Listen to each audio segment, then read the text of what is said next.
오늘부터 6주간 수요 예배는 기도의 거장을 만나다라는 주제로 말씀을 나눕니다. 오늘은 그 첫 시간으로 종교개혁자 마르틴 루터를 만나보도록 하겠습니다. 마르틴 루터는 어떤 사람인가? 마르틴 루터는 종교개혁자이자 개신교 신학의 아버지라고 불립니다. 그는 1483년 독일에서 광부의 아들로서 7남매 가운데 장남으로 태어났습니다. 부모님의 신앙 따라 어렸을 때부터 주일마다 교회에서 열심히 교회에 나갔습니다. 어린 루터에게 하나님은 무서운 분이셨습니다. 잘못하면 바로 벼락을 내릴 것 같은 무서운 존재였기 때문에 늘 두려워하면서 예배를 드렸답니다. 학비와 생활비를 대준 아버지는 루터가 법관이 되기를 원했습니다. 부와 명예를 함께 얻을 수 있기 때문이었습니다. 루터도 반드시 성공하여서 맏아들로서 자기만을 바라보는 부모님께 보답을 해야 한다고 생각했습니다. 그러던 어느 여름날, 여름방학을 마치고 다시 학교로 돌아가던 날, 겁이 많은 루터는 천둥과 번개에 치는 날씨 속에서 무서워서 겁에 질려서 느릅나무 아래로 뛰어들어갔는데 갑자기 벼락이 그 나무를 내리쳤습니다. 나무가 쪼개지면서 불이 났고요. 루터는 하나님께 그 순간 무서워서 살려달라고 기도했답니다.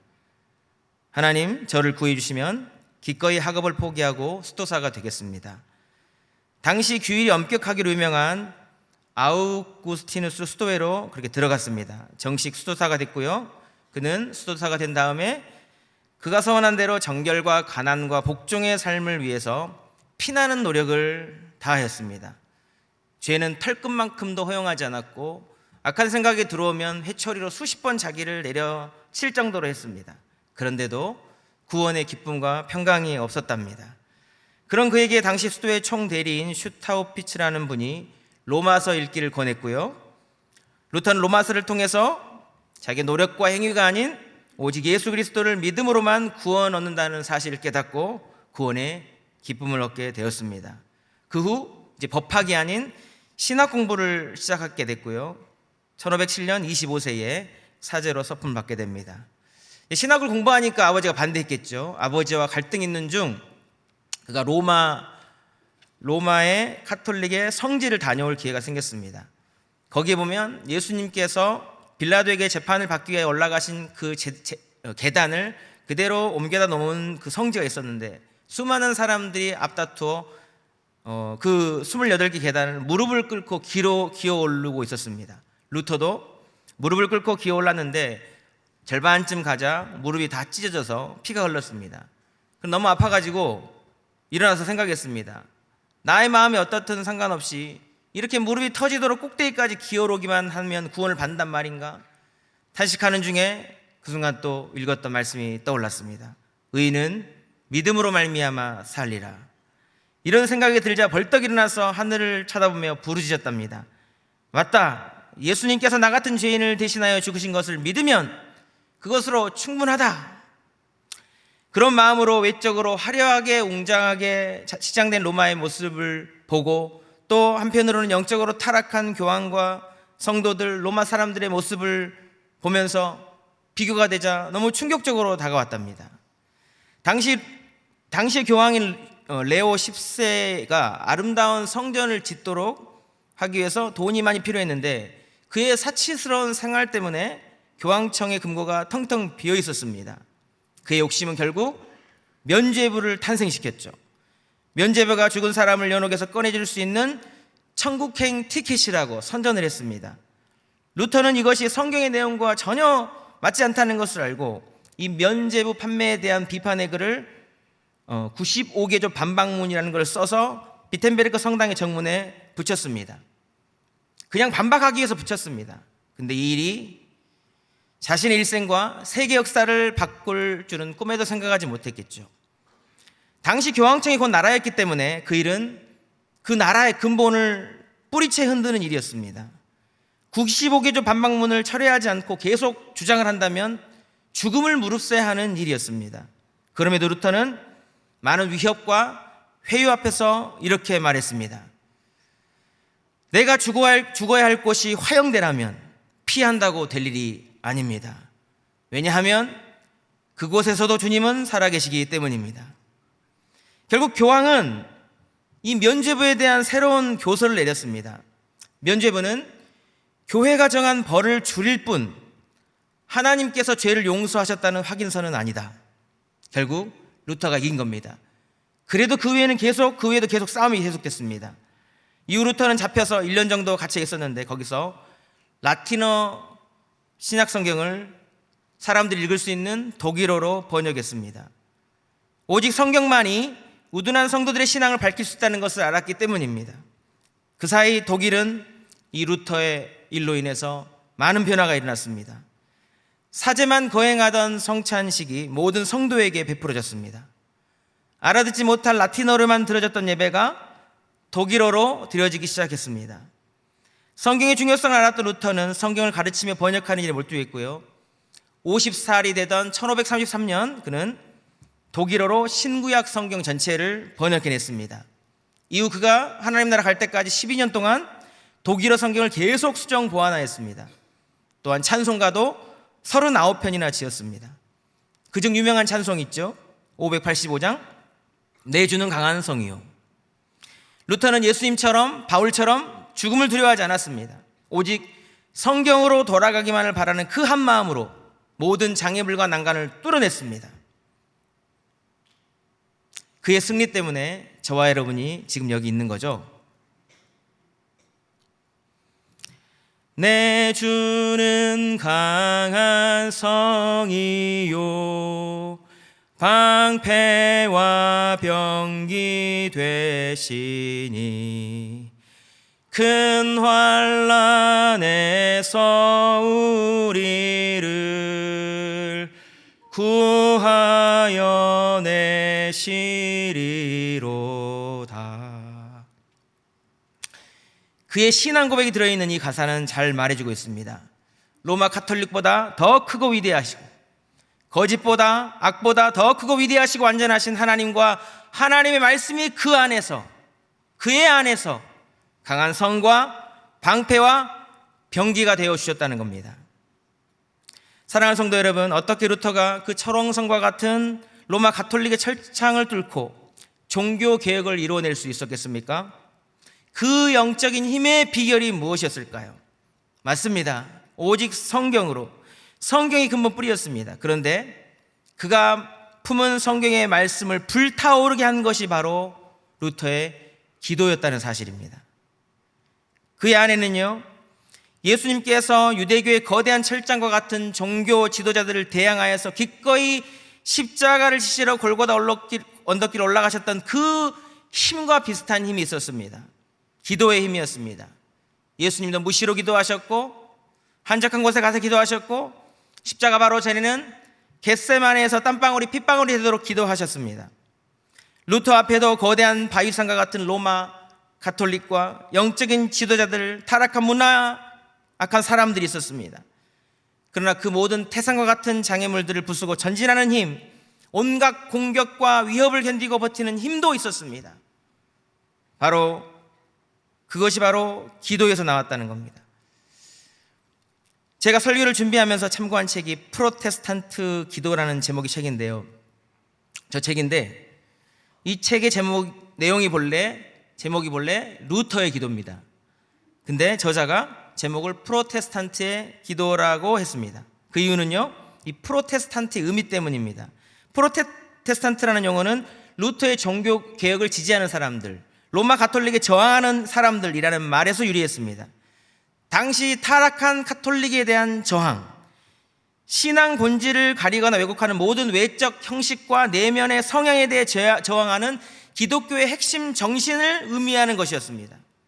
이 저항은 이유 없는 저항이 아니고 복음을 통해 힘을 얻고 삶이 바뀌어졌고 영적인 자유를 얻게 되었고 그것을 삶으로 실천해낼 수 있는 능력으로 나타난 저항이었습니다. 그 실천의 중심에 바로 기도가 있었다는 겁니다. 저와 여러분도 마찬가지입니다. 하나님이 기뻐하시지 않는 것들에 맞설 힘이 있으려면 이 힘이 우리 안에도 있어야 됩니다.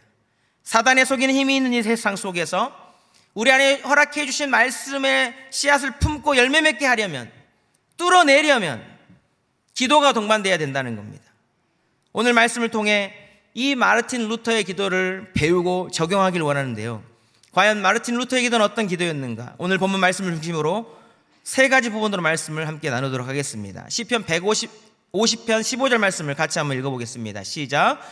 환난 날에 나를 부르라. 내가 너를 건지리니 내가 나를 영화롭게 하리로다. 아멘. 제가 번호를 붙여놨습니다. 1, 2, 3. 이 세 가지 부분은 마틴 루터의 기도가 어떤 기도였는지 세 가지 키워드로 우리에게 알려줍니다. 첫 번째, 환난 날에 나를 부르라. 부르라 명령했죠. 하나님의 명령, 계명입니다. 두 번째, 내가 너를 건지리니 건질 것이다. 약속했죠. 하나님의 약속입니다. 세 번째, 내가 나를 영화롭게 하리로다. 하나님의 영광입니다. 이 세 가지로 키워드로 말씀을 나눌 텐데, 첫 번째, 하나님의 계명, 환난 날에 나를 부르라 명령했습니다. 하나님의 명령, 계명입니다. 루터는요 1529년 개신교 최초의 교리 문답서라고 할 수 있는 대교리 문답에서 그리스도인에게 필요한 기독교적 기초를 5기둥으로 정했는데, 그 5기둥이 십계명, 신조, 주기도문, 세례, 성만찬입니다. 그중 이 십계명의 세 번째 계명을 통해서 기도에 대해서 이렇게 정의했습니다. 기도는 하나님의 이름을 부르는 것이다. 십계명 세 번째가 내 이름을 망령되이 일컫지 말라입니다. 이 계명에 대한 순종으로 하나님의 이름을 순종하여 부르는 것이 기도다라는 겁니다. 내 이름을 망령되이 부르지 말라는 것은 그 거룩하신 하나님의 이름을 찬양하는 것이고, 모든 위급한 순간에 이 말씀에 순종하여서 그 이름을 부르며 기도하라는 명령인 거죠. 십계명이 성경의 모든 계명에 대표된 10가지 계명이잖아요. 그렇기 때문에 내 이름을 망령되이 부르지 말라는 계명은 우상을 섬기지 말라, 다른 신을 섬기지 말라, 살인하지 말라, 간음하지 말라, 도둑질하지 말라 라는 계명과 똑같은 수준에 있는 준엄한 계명이 된다는 겁니다. 그렇기 때문에 하나님의 이름을 부르는 기도도 준엄한 계명으로 지켜져야 된다는 겁니다. 기도가 계명이기 때문에 우리의 취향에 의존하는 것이 아니다. 기도가 계명이기 때문에 내 의지에 따라 해도 되고 안 해도 되는 것이 아니라는 겁니다. 매일 반드시 해야 하는 준엄한 명령이고 의무라고 강조하는 겁니다. 루터가 강조하는 건요, 이 계명에 순종하여서 매일 규칙적으로 열심히 기도하는 것이었습니다. 그런데 쉽지 않습니다.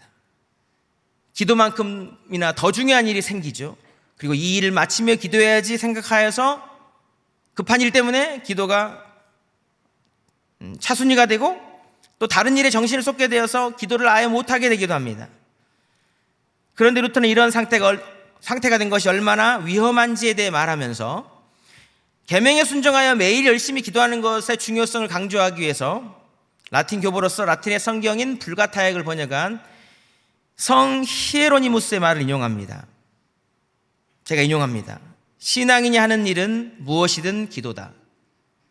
성실하게 일하는 사람은 기도를 2배로 하는 것이다. 루터가 무슨 근거로 이 말을 했는지 설명하는데 그 부분은 그냥 그대로 인용하겠습니다. 믿음의 사람은 평소에도 주님을 경외하는 마음으로 일하지 않는가?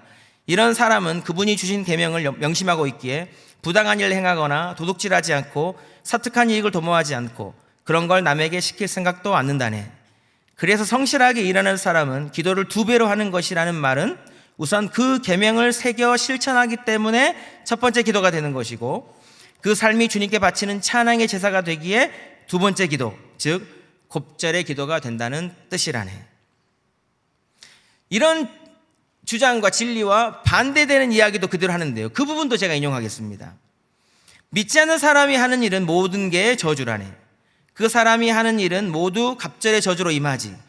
이런 사람은 자기가 하는 일은 모두 혼자서 다 할 수 있다고 확신하며 살기 때문에 주님은 안중에도 없다네. 이런 태도야말로 주님을 무시하고 그분의 계명을 범하는 일이지. 계명이 없으니 이웃에게 부당한 일도 서슴지 않고 자기의 소유를 위해서라면 도둑질도 마다하지 않고 그 일에 집착하게 되는 걸세. 주님과 이웃 사랑을 거스르는 생각이 첫 번째 저주이고 그렇게 행동하는 게 두 번째 저주 아니겠나? 조금 극단적으로 표현한 부분들이 있지만 계명에 순종하여서 규칙적인 기도 생활을 하는 것이 중요한 것은요, 먼저 그것이 계명에 순종하는 하나님에 대한 태도이기 때문입니다. 계명에 순종하는 하나님에 대한 태도이기 때문에 중요하다는 겁니다. 매일 기도하는 그런 바른 기도 습관이 깨져 있다는 것은 그다지 중요하지 않은 일, 그것을 중요하게 생각하면서 열심을 내고 있기 때문에 그로 인해서 계명에 순종하며 꼭 하나님 앞에 나아가야 할 기도 생활이 태만해져서 영적으로 냉담해지고 매사에 영적으로 의욕이 없는 사람이 되고 하나님 앞에 의욕이 없는 사람이 되어서 살고 있다는 것입니다. 사랑하는 성도 여러분, 저와 여러분의 기도 생활을 한번 돌아보시길 바랍니다. 루터가 말한 것처럼 하나님의 계명을 얼마나 귀하게 여기고 기도 시간을 지켜내고 있는지 루터는 계명으로서의 기도를 말했습니다.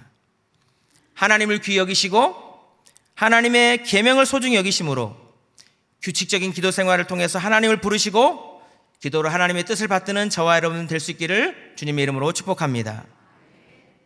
두 번째 루터가 기도에 대해서 강조한 것은요, 하나님의 약속이었습니다. 시편 50편 15절을 다시 한번 보시면요, 환난 날에 나를 부르라 내가 너를 건지리니 라고 했습니다. 건져주실 것이다. 내가 너를 건져주실 것이다. 건져주시겠다고 약속하셨다는 겁니다. 우리로 하여금 더 열심히 기도하도록 동기부여하는 것은 건져주시겠다는 약속이 있기 때문이지 않습니까? 하나님의 약속을 말하면서 루터가 강조하는 것이 있었습니다. 바로 아멘의 중요성입니다. 습관적으로 아멘하는 것이 아니라 기도할 때마다 항상 확신하면서 뭘요? 응답을 확신하면서 아멘 해야 된다는 겁니다. 아멘은요, 하나님이 우리의 기도에 귀를 기울이고 꼭 응답하겠다고 약속하셨다는 사실을 의심하지 않겠다, 그 약속을 확신하겠다는 표현이라는 겁니다. 하나님은 우리의 기도에 응답하시지만 절대 그 소리에 무시하지 않겠다는 마음과 확신으로 항상 아멘 하면서 기도를 마쳐야 한다고 말하는 거죠. 루터가 강조한 아멘이 그냥 우리가 늘 기도하듯이 예수 그리스도 이름으로 기도합니다 아멘, 그리고 기계적으로 따르는 것을 의미하는 것이 아닙니다. 그건 의미가 없다고 말했습니다. 차라리 그렇게 한다면 기도를 관두는 것이 낫다라고까지 말했습니다. 왜냐하면 적어도 하나님의 약속을 믿고 아멘 한다는 것은 하나님의 약속을 믿을 만큼 그렇게 확신이 들어서 내 안에서 이 말씀의 확신이 중심에 뜨거운 마음이 되어서 그 말씀에 부딪힘이 생겼을 때 자연스럽게 나오는 반응이라는 거예요. 즉 하나님께서 약속하시기 때문에 그래 기도를 들으실 거야, 그렇게 무작정 기도하고 그냥 기계적으로 아멘 아멘 하는 것이 아니고 한 구절이라도 말씀 묵상을 통해서 나에게 부딪힌 말씀을 통해서 내 안에 뜨거운 감정을 가지고 그 중심에서 진심으로 우러나오는 기도가 되게 해야 된다는 겁니다. 이것이 얼마나 중요한지에 대해서 루터는 이런 표현을 썼습니다. 성령을 통해서 배우는 한마디 가르침이 우리가 드리는 1000번의 기도보다 낫다는 것을 알면 좋겠다. 사랑하는 성도 여러분, 루터가 가르친 이 기도의 가르침은 참으로 성경적입니다. 예수님께서 비판하신 중언부언하는 기도가 아닌 기도이기 때문에 그렇습니다. 잠언 28장 9절에 이런 말씀 있죠. 사람이 귀를 돌려 율법을 듣지 아니하면 그의 기도도 가증하니라. 말씀이 없다면 자칫 우리의 기도가 하나님 앞에 가증한 기도가 될 수 있다는 거죠. 여러분, 하나님의 약속의 말씀 의지하여 기도하여서 정말 하나님을 감동시킨 사람이 있죠. 모세입니다. 금송아지 우상 숭배로 너무나 화가 나 있던 하나님께 기도를 드렸는데 하나님께서 그때 이 백성을 다 진멸하겠다, 나 구원의 여정 그만하겠다, 그냥 모세 너랑만 둘이 같이 가자, 이렇게 말했습니다. 그때 모세가 이것이 하나님의 마음도 아니고 뜻도 아니라는 것을 알았기 때문에 그 마음의 뜨거움을 가지고 하나님께서 돌이킬 수밖에 없는 기도를 드렸잖아요. 이 부분을 같이 한번 읽어보겠습니다. 출애굽기 32장 13절 말씀입니다. 시작. 주의 종 아브라함과 이삭과 이스라엘을 기억하소서. 주께서 그들을 위하여 주를 가리켜 맹세하여 이르기를 내가 너희의 자손을 하늘의 별처럼 많게 하고 내가 허락한 이 땅을 너희 자손에게 주어 영원한 기업이 되게 하리라 하셨나이다. 아멘. 이 기도를 듣고 하나님은 뜻을 돌이키시사 백성에게 화를 내리지 않게 되었는데요. 이 기도의 핵심 내용은 이겁니다. 하나님께서 약속하셨잖아요. 이거예요. 하나님께서 약속하셨잖아요. 하나님은 거짓말 하실 수 없는 분이시잖아요. 바로 모세의 중심에 이 말씀과 이 상황에 대한 부딪힘이 있었고요. 그 말씀의 약속에 대한 확신을 가지고 하나님께 아뢰었던 겁니다. 그런 기도였기에 하나님께서 응답하시지 않을 수 없을 만큼 파워가 있었던 거예요. 그렇기 때문에 기도하는 것 자체도 중요하지만 저와 여러분이 하나님의 말씀을 늘 묵상하는 것이 너무도 중요합니다. 이것을 꼭 기억하셔야 됩니다. 우리는 보통 우리의 필요와 마음의 소원만을 앓을 때가 많습니다. 그냥 마음에 드는 생각대로 앓죠. 저와 여러분이 정말 성령 충만하여서 하나님의 생각과 똑같은 생각이라면 괜찮습니다. 그런데 그렇지 않는데, 만약에 그렇지 않은데 그냥 막 기도를 하고 있다면 자칫 잘못 하나님의 뜻과는 상관없는 우리의 욕심과 우리의 생각과 우리의 감정만 그냥 막 나와서 심하게 말씀드리면 하나님 앞에 가증한 기도가 될 수도 있다는 거예요. 이 사실이 너무도 중요하기 때문에 루터는 다음에 두 가지 성경 구절을 같이 보여주면서 규칙적인 기도 생활과 함께 계속적인 말씀 묵상이 얼마나 중요한지를 또 강조합니다. 두 구절을 같이 보여주시기 바랍니다. 같이 안 보여주셨는데 하나만 첫 번째는 쉬지 말고 기도하라. 또 하나는 오직 여호와의 율법을 즐거워하며 그의 율법을 주야로 묵상하는도다. 이 두 구절을 같이 보여주는데 기도에 있어서 쉬지 말고가 강조되어 있고요, 말씀 묵상에 있어서는 주야로가 강조되어 있습니다. 쉬지 말고와 밤낮, 주야로는 똑같은 말입니다. 밤낮 쉬지 말고잖아요.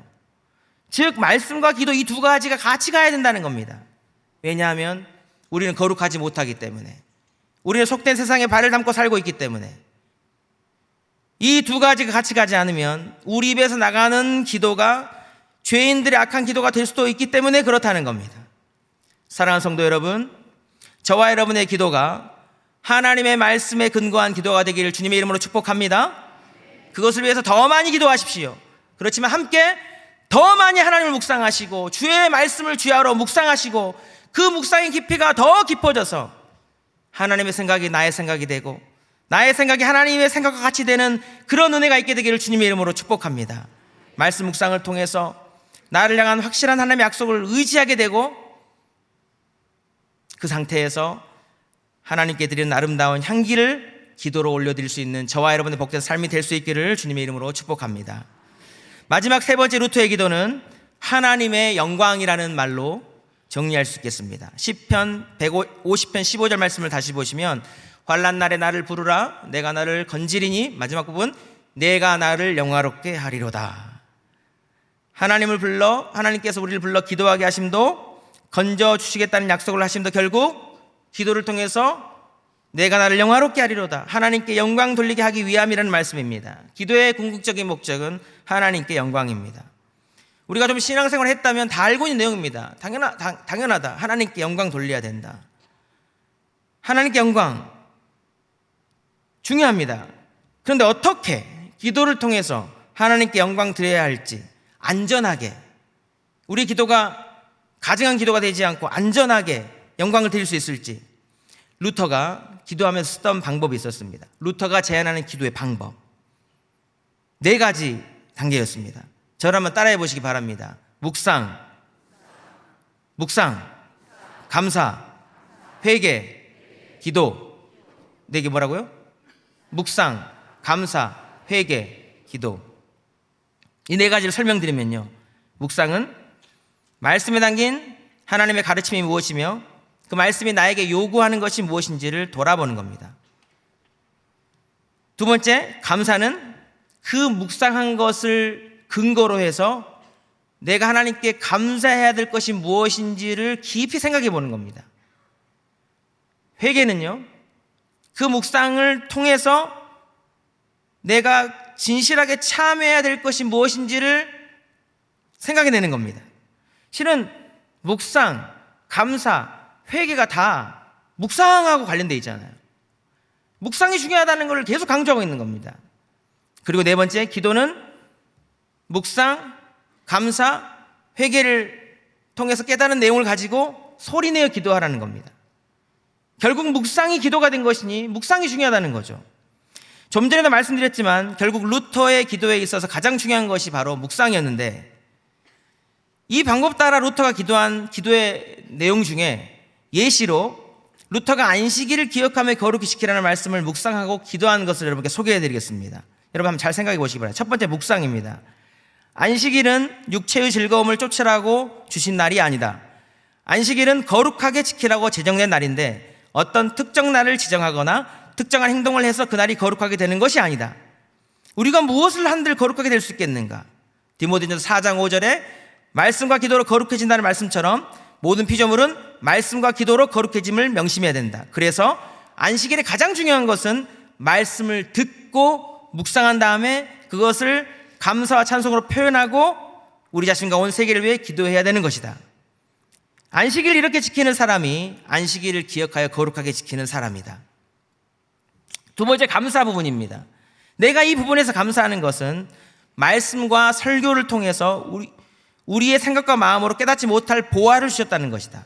바로 말씀을 안식일에 주셨다는 거다. 말씀은 우리 인생의 어둠을 밝힐 유일한 빛이고 생명이며 위로이고 빛이다. 이 말씀이 없는 곳에는 언제나 비참한 어둠과 거짓, 갈등과 죽음, 불행과 마귀의 지배가 가득할 수밖에 없다. 우리는 매 순간 눈앞에서 이것을 경험하고 있다. 세 번째, 회개입니다. 평생 안식일을 욕되게 보냈음을 회개한다. 주님의 귀한 말씀을 듣는 둥 마는 둥 무시하고 짜증내고 억지로 시간을 보냈다. 그런 내가 그분의 말씀을 진실로 갈망하고 감사함으로 받아들였겠는가? 오랜 시간 나는 그 귀한 보물을 아무렇지도 않게 내버리고 가볍게 여겼다. 그런데도 주님은 변함없이 크고 거룩한 자비로 나의 잘못을 참아주셨고 거룩한 사랑과 변치 않는 신뢰를 말씀으로 선포하여 내 영혼을 구원으로 이끌어 주셨다. 주님은 이 일을 중단하지 않으신다. 이 때문에 나는 참으로 회개하며 그분의 은총과 용서를 구한다. 이런 묵상과 감사와 회개를 통해서 그가 기도한 내용 읽어드리겠습니다.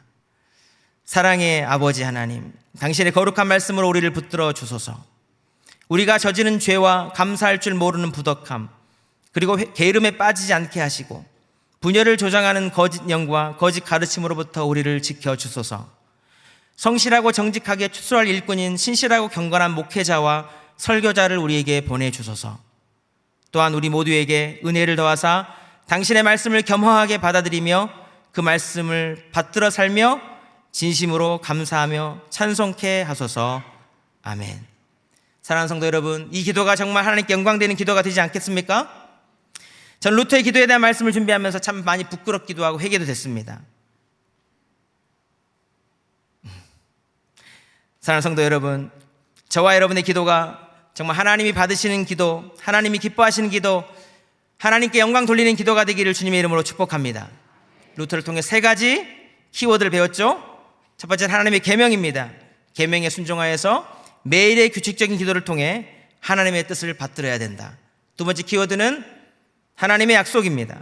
말씀 묵상을 통해서 나오는 그 약속의 말씀과 붙이신 상태, 그거를 근거로 해서 기도를 드려야 된다 말씀드렸습니다. 세 번째, 하나님의 영광입니다. 묵상이 근거한 감사와 회개가 있는 기도를 통해서 하나님께 영광되는 기도를 드려야 된다 말씀드렸습니다. 저와 여러분의 기도가 진실로 하나님께 영광되는 기도가 되길 바랍니다. 그러기 위해서 정말 우리가 원하는 것을 주문하듯 외우는 기도의 수준을 넘어서 정말 하나님의 말씀을 깊이 묵상하고 그 묵상을 통해서 내 생각이 하나님의 생각과 같이 되고 더 깊은 묵상을 통해서 우리 내면의 깊은 곳에서 자연스럽게 하나님께서 보시기에 기뻐하실 만한 그런 기도가 솟구쳐 오르실 수 있기를 주님의 이름으로 축복합니다. 이를 위해서 계명에 순종하는 매일의 기도와 말씀 묵상을 함께 하십시오. 기도의 거장 루터의 기도를 닮은 기도의 사람들 되어서 여러분의 삶 가운데 진정한 영적인 변화와 영적인 종교 계획이 이루어지는 그런 은혜가 넘치도록 있게 되기를 주님의 이름으로 축복합니다. 사랑의 하나님 아버지, 오늘부터 6주간 기도의 거장을 만나다는 주제로 함께 말씀을 나눕니다. 매 시간 은혜를 주시고 깨달음을 주시고 기도의 거장들을 통해서 잘 배워서 우리의 기도의 수준도 높아지고 기도의 능력을 덧입고 경험하는 시간 될 수 있도록 함께하여 주옵소서. 종교개혁자 마르틴 루터를 통해 배운 대로 기도가 준엄한 계명임을 기억하며 기도의 우선순위를 두고 매일의 규칙적인 기도를 드릴 수 있게 하시고 깊은 묵상을 통해 하나님의 말씀의 약속을 더욱 확신하는 기도를 드릴 수 있게 하여 주옵소서. 그래서 기도를 통해 하나님의 일하심을 경험하는 올 한해 모든 삶이 될 수 있도록 축복해 주옵소서. 우리의 기도가 하나님 받으시는 기도, 오직 하나님께 영광되는 기도로 새로워지길 바라며 예수님의 이름으로 기도드리옵나이다. 아멘.